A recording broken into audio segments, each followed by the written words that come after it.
Unfiltered is filmed in front of a live studio camera. Welcome to Unfiltered. Happy New Year, everyone. It is, Tuesday, January 1st, 2019. Just a statistic that I heard over the weekend, it's something like 93% of all people that make resolutions quit by January 12th. So hey, make the best of those 2 weeks that you're gonna, whatever your resolution was. And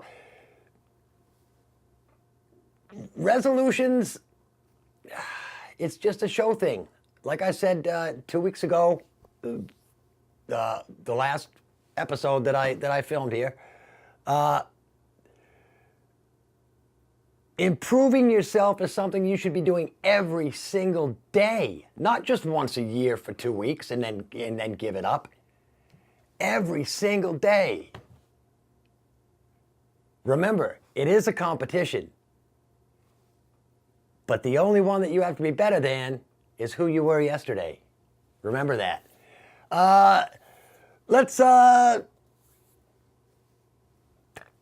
Let's go over there, because that's, it's a more intimate kind of a camera.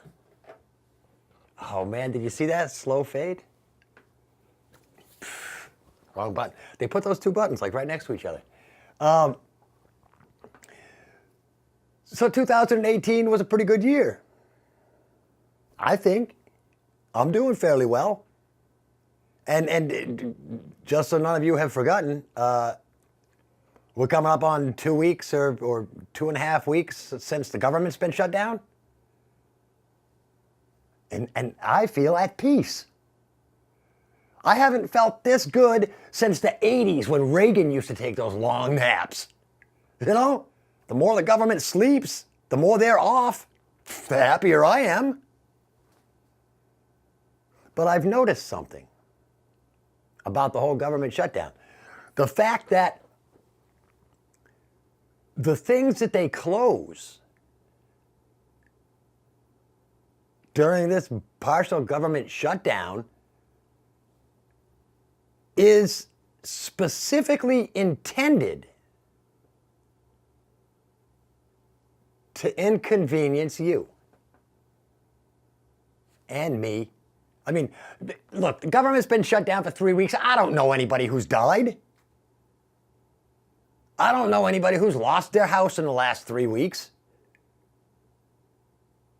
or has died because of the government shutdown.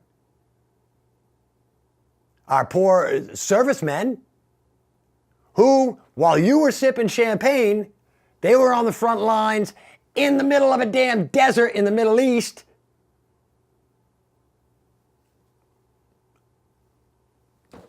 Getting shot at.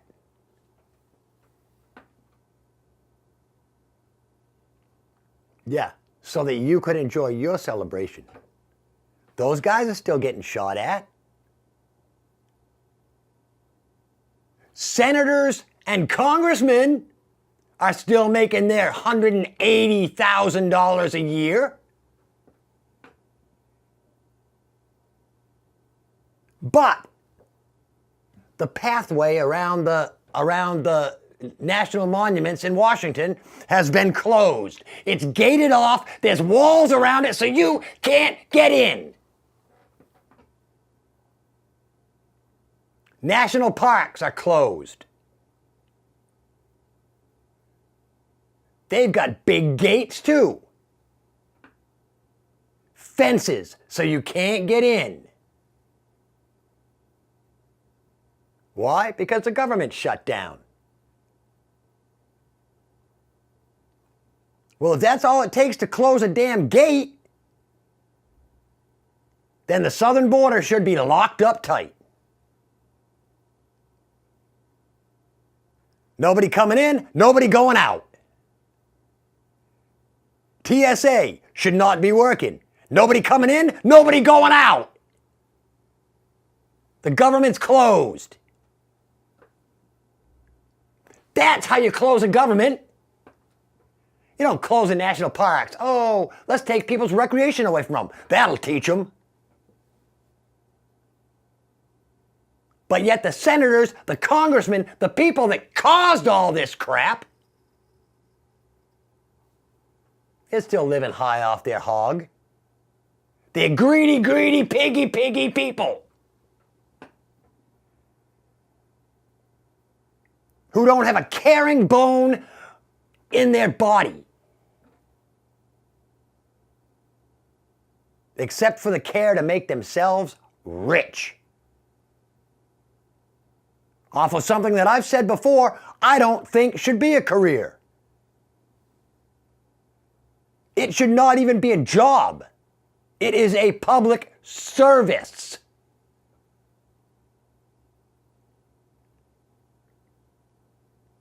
If you want to be one of the powerful, guess what? It doesn't pay. You become a senator out of your love for the country,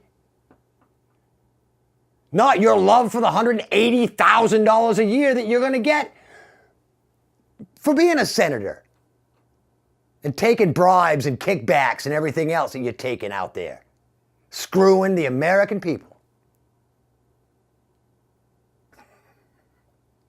Yeah, so the government shutdown doesn't work. If you look all around the world, France is fighting open borders. Germany's fighting open borders. Countries all around the world are fighting against open borders.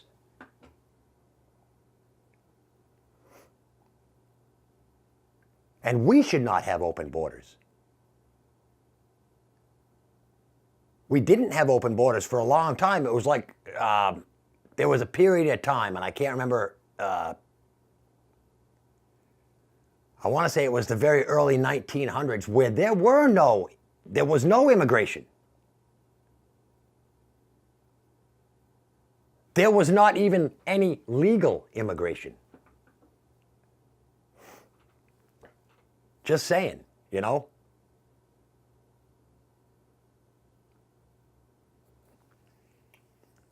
People say you can't go back.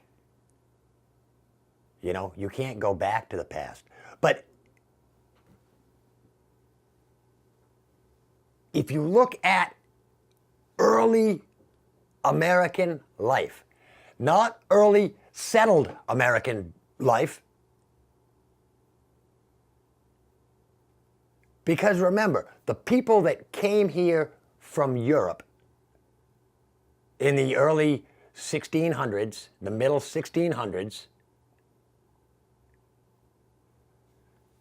they ran away from a type of government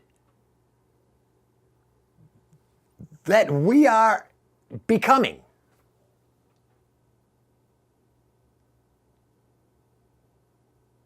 Where, you know, in the 1400s to 1500s in England and Europe, the top 2% owned 98% of the land, which in turn means 98% of the riches.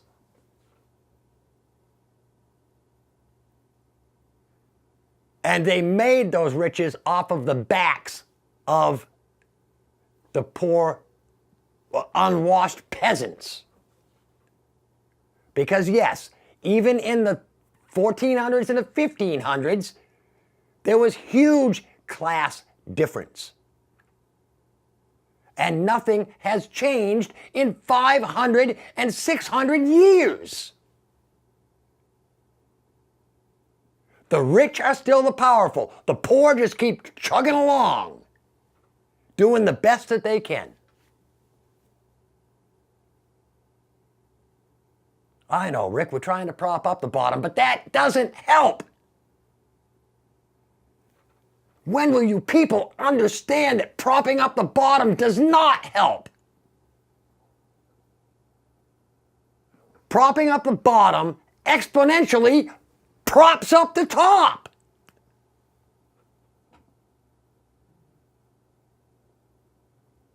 Because the more that you make as a poor person trying to be a rich person, the more the rich people take to continue to widen that gap. And that's the plain, honest, simple truth. We like to think that that's okay because in our minds we think we could be that rich guy. Hell, that's why we all play the lottery. Well, a lot of you play the lottery.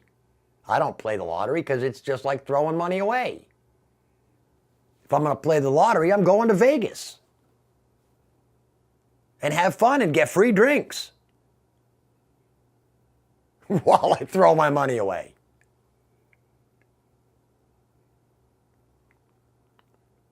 Understand, people. It has to be the top. You start at the top. You start cutting those dudes. Jeff Bezos and Elon Musk and all those guys. Make them pay for shit. You know, make them repave a state's roads.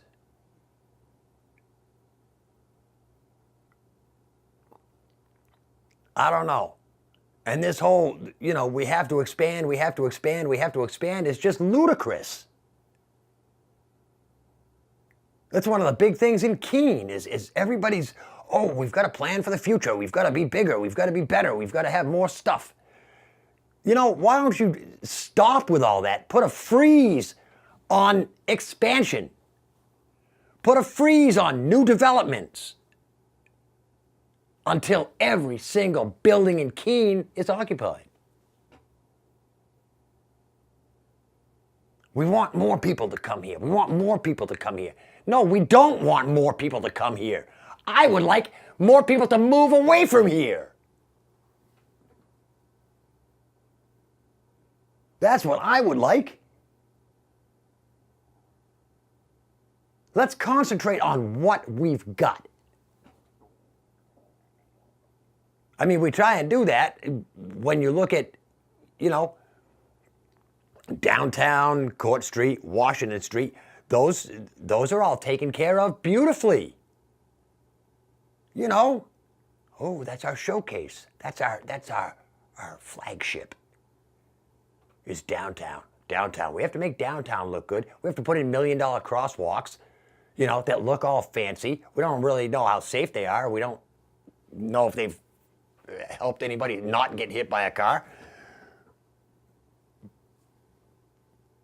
But we treat that area so nice.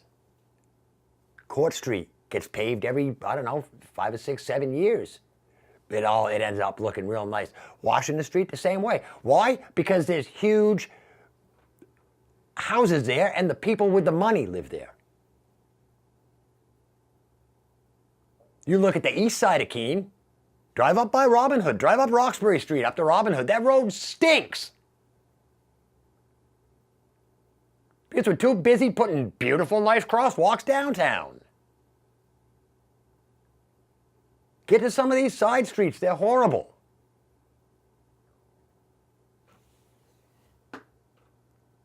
Take care of what you have before you start exponential. Oh, let's grow our city, let's grow our city, let's tear down another forest and put up another building. You know, we had that beautiful sand pit out by Wheelock Park, out behind Wheelock Park. And it was a kind of a buffer between Wheelock Park and the highway.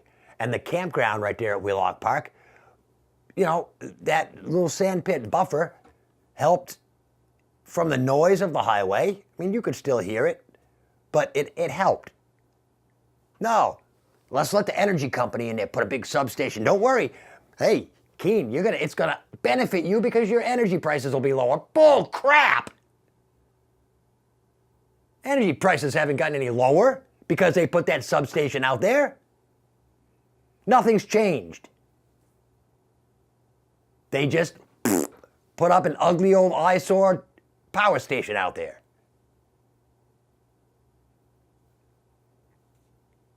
I don't think my electric bill hasn't gone down. Has yours?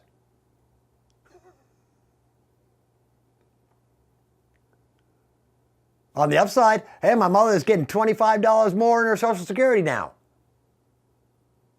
I know it's only 25 bucks, but it's 25 bucks.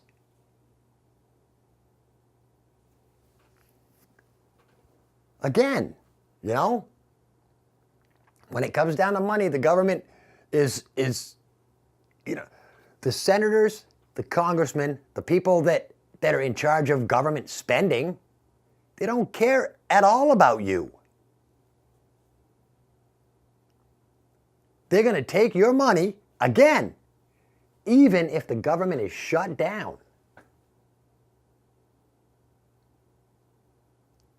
Look at that line on your paycheck.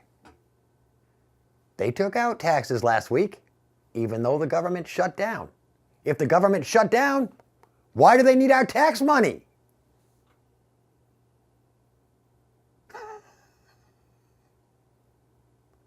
Idiotic. And here's another thing I heard. Some veteran, I can't remember where it was, started a GoFundMe page for the wall. That's right. Average, regular citizens, poor people. Basically, just like Bernie Sanders people. Just like Bernie Sanders ran his campaign by taking little small donations from a lot of people. This veteran started a GoFundMe page to raise money for the southern wall. And guess what? The government said, oh, we'd be happy to take your money. It's raised like millions and millions of dollars in like a week.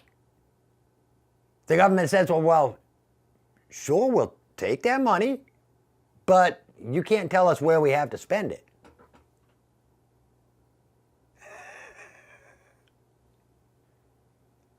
Again, it's the arrogance of politicians that think that they know what we all want. And they don't. They are so far out of touch. Again, you figure, you look at the length of time of these congressional sessions. These people only work about 2/3 of a year, if that. You know, they've got a break here, they've got a break here, they've got a big break here, they got a summer break, they got a winter break, they got holiday breaks. You know, Congress is not in session for this, Congress is not in session for that. But they're still making 3 times what the average 40-hour-a-week worker makes.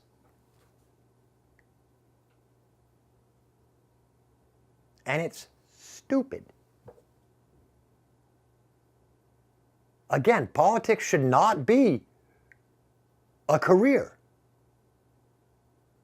Politics is a service. You get into politics because you want to serve. For the same reason that a lot of people go into the military. You don't go into the military to become rich. Because the military doesn't pay the same as being a CEO. Granted, if you make a career out of the military and you're in for 20, 30 years, yeah, your paycheck can get up there pretty good. And the government takes pretty good care of its workers like that. But then again, look at the other side. Look at the sacrifice that members of the service give. They sacrifice a lot, sometimes even their lives, for this country. And they don't do it for the money, they do it for the love of the country.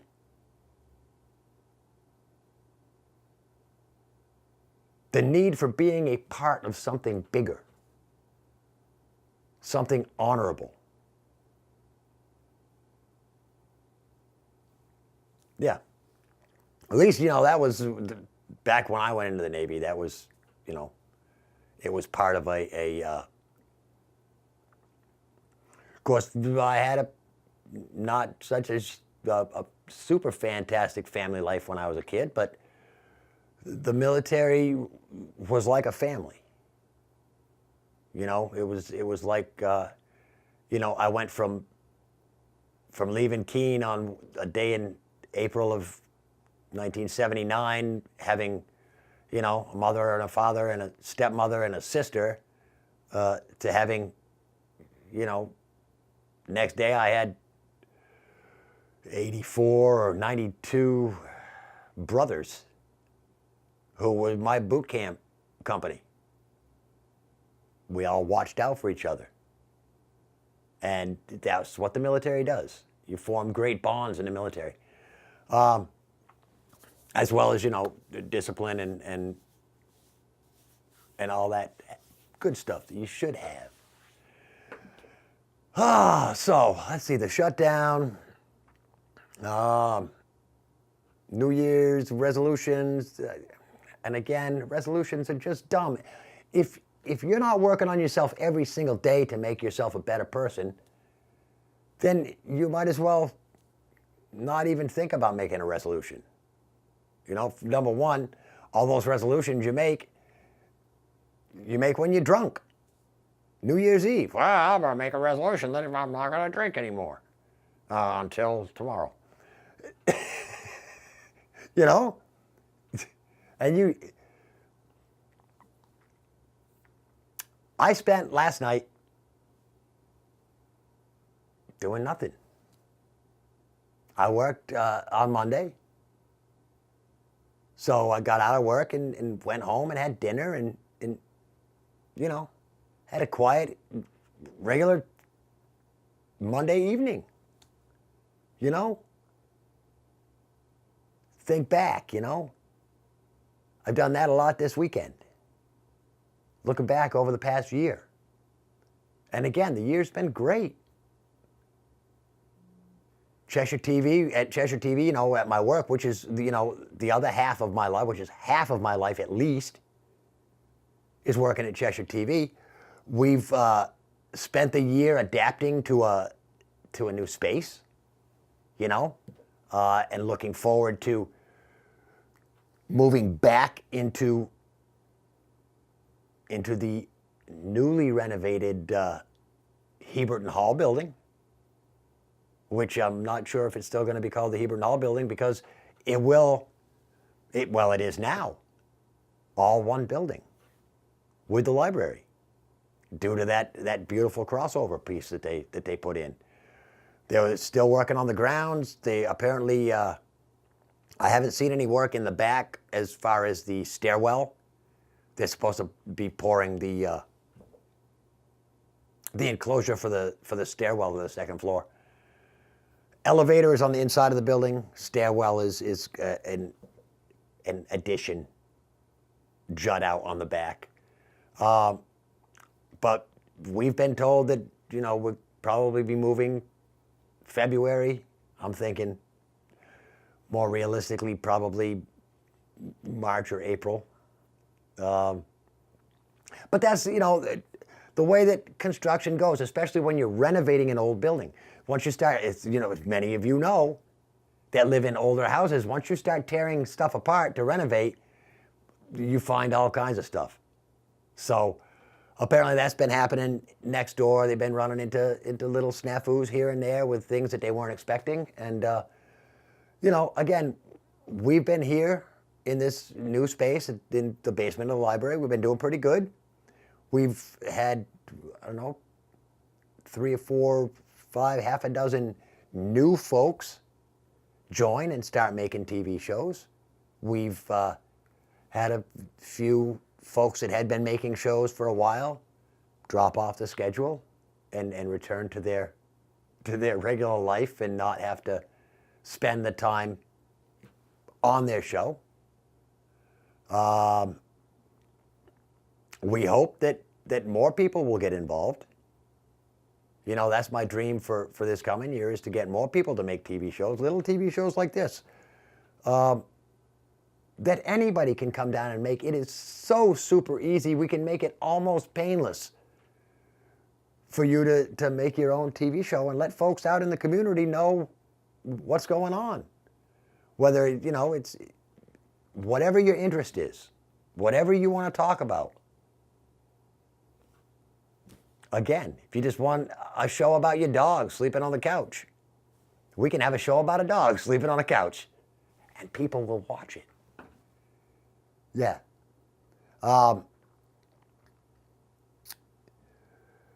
Let's see. Editing. More and more people this past year have taken advantage of our editing system and are starting to learn the editing process of going out, filming stuff, coming back, using our editing system, and putting their stuff together to create a show. That's another way to go about it. But either way, come down to Cheshire TV. Right now we're in the basement of the public library, the old K Fox room, where they used to have the book sale. And come down, pop in, see what we've got going on here. You know, tell us your ideas for what you want to do for a show. We can help you make that happen. So I'm getting down on time. The half hour kind of flew by. Let's pop back over here. Oh, and another slow fade. You see that? So I hope you all had a wonderful and safe New Year's Eve. I hope we didn't lose any of you. And look forward to a little bit happier 2019.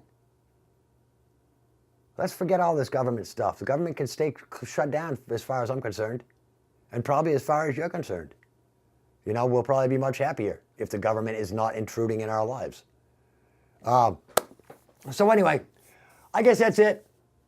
Enjoy the rest of your week, and we'll see you in the second week of January. Until then, I'm Rick Blood. This is Unfiltered. Peace.